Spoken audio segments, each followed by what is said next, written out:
Hi everyone, I am Montana Balcom, and I am a second year occupational therapy student at the University of Tennessee Health Science Center, and I want to welcome you all to my in-service presentation.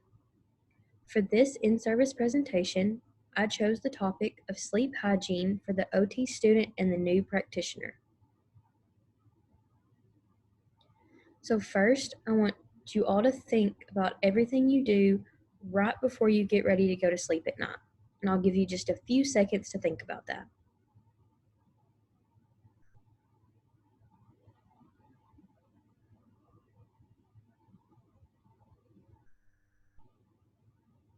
So for most of us, we probably do things that include brushing your teeth, putting on pajamas, getting into bed and either working on assignments for school, reading a devotional, or scrolling through Facebook and Instagram until you're so tired that you're ready to fall asleep.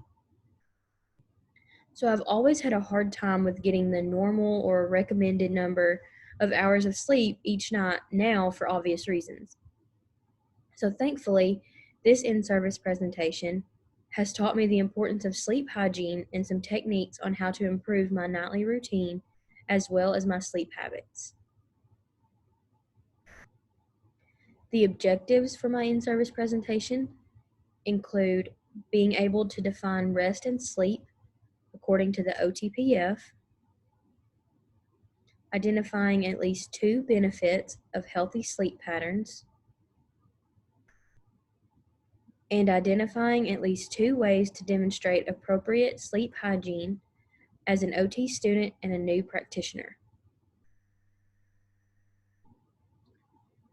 So according to the OTPF, sleep and rest are defined as activities related to obtaining restorative rest and sleep to support healthy, active engagement in other occupations. So we all know that rest and sleep are part of the 8 main categories of occupations that populations engage in on a daily basis. Within the OTPF, sleep is broken down into 2 separate categories: sleep preparation and sleep participation. So I'm just going to read off the OTPF how each of those are defined. So according to the OTPF, sleep preparation includes engaging in routines that prepare the self for a comfortable rest, such as grooming and undressing, reading or listening to music to fall asleep, saying goodnight to others, and engaging in meditation or prayer. Then I know I do this one a lot, determining the time of day and length of time desired for sleeping and the time needed to wake, and establishing sleep patterns that support growth and health. This also includes prepping the physical environment for periods of unconsciousness, such as making the bed or space on which to sleep, ensuring warmth or coolness and protection, setting an alarm clock, securing the home, such as locking the doors or closing the windows and curtains, and turning off electronics or lights.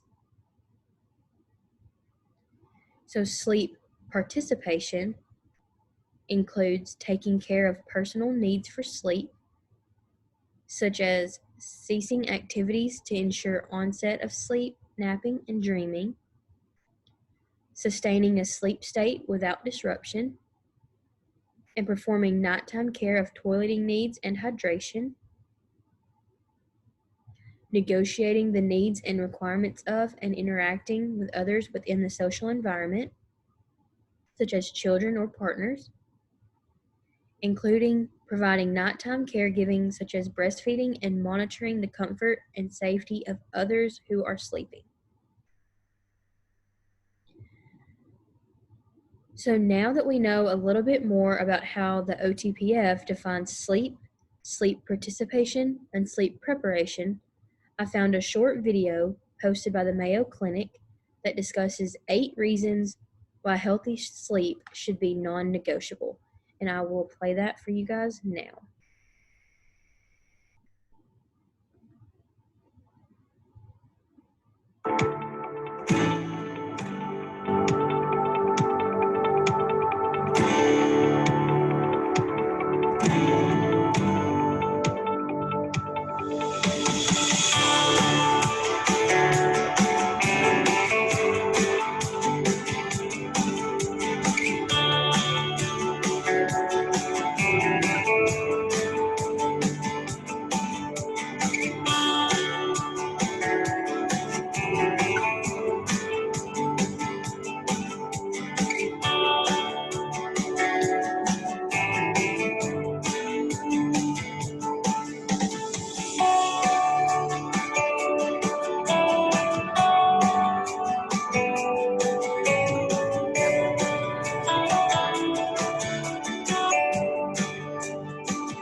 Okay, so several of those reasons mentioned in the video can relate back to us as OT students and as we become new practitioners because sleep hygiene is so important for our bodies to properly function throughout our day. The first example given in the video mentioned that when we are awake, we acquire learning. We are constantly learning and taking in information. Also, getting proper sleep can help us become better problem solvers.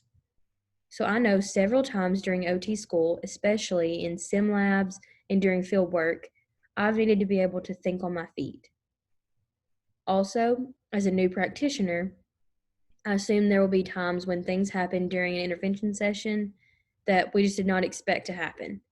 And being able to think quickly and problem solve is going to be inevitable.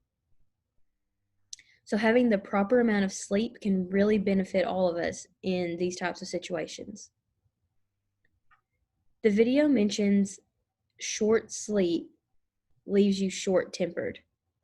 And we all know that patience is a virtue, and our clients need us to be able to have patience with them in order to provide them with good quality care.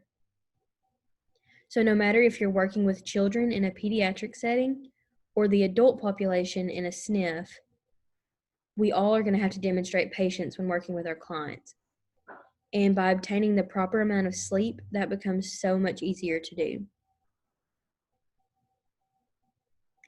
The video also mentions that sleep boosts your immune system. Especially in these uncertain times that we are living in with COVID-19, having a healthy immune system is very important for us to acquire.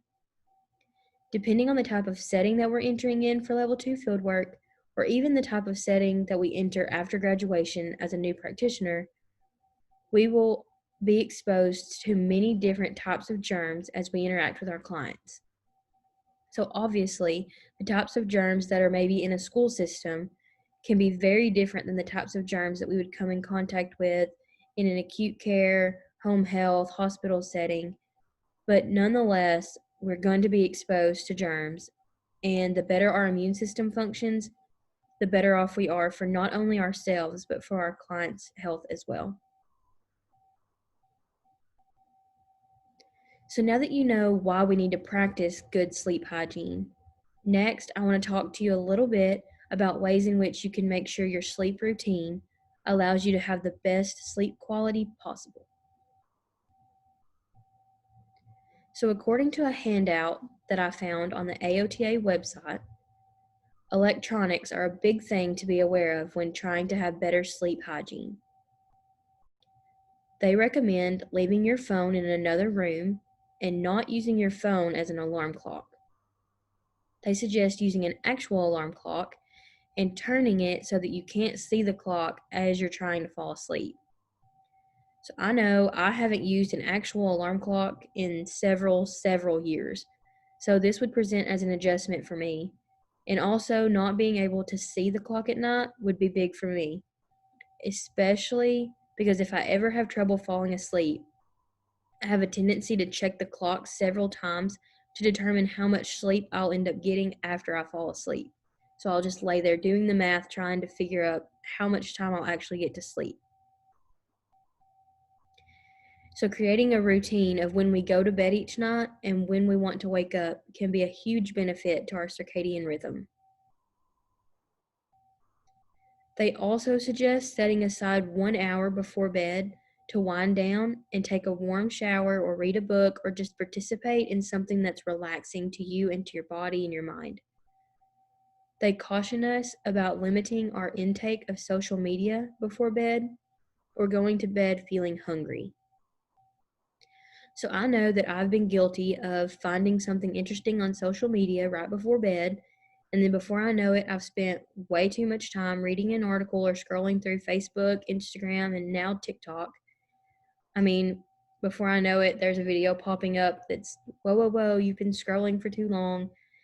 So they also advise us to keep the room dark and as quiet as possible during the night to set the thermostat at a comfortable room temperature. I thought it was interesting that they mentioned not doing things like eating, homework, watching TV, or other things while in bed, because I know I'm also guilty of doing several of those things on a daily basis. They also give tips on things to try if you're having a hard time falling asleep at night, and this could include getting up and preferably going into another room or doing something calming until you begin to feel sleepy. And lastly, do not go to bed with problems or concerns from the day still on your mind. Try to incorporate deep breathing, yoga, or journaling into your day to relieve your body of these stresses before you head off to bed in the evening. So, as OT students and as we become new practitioners, we can incorporate these tips into our daily routine and with our clients. A lot of times, as a student and as a new practitioner, we're going to be up late at night working on assignments or studying. I feel like as a new practitioner, we'll continue to face these same challenges. We'll be up late at night searching for evidence and working on new interventions for our clients. And not only is it important for us to know this information as healthcare providers, but we can also share this information with our clients for their benefit as well. So I hope you guys learned something new about sleep hygiene from this in-service presentation. And I have a Google form attached with this presentation, so if you don't mind filling that out for me. And thank you guys for watching.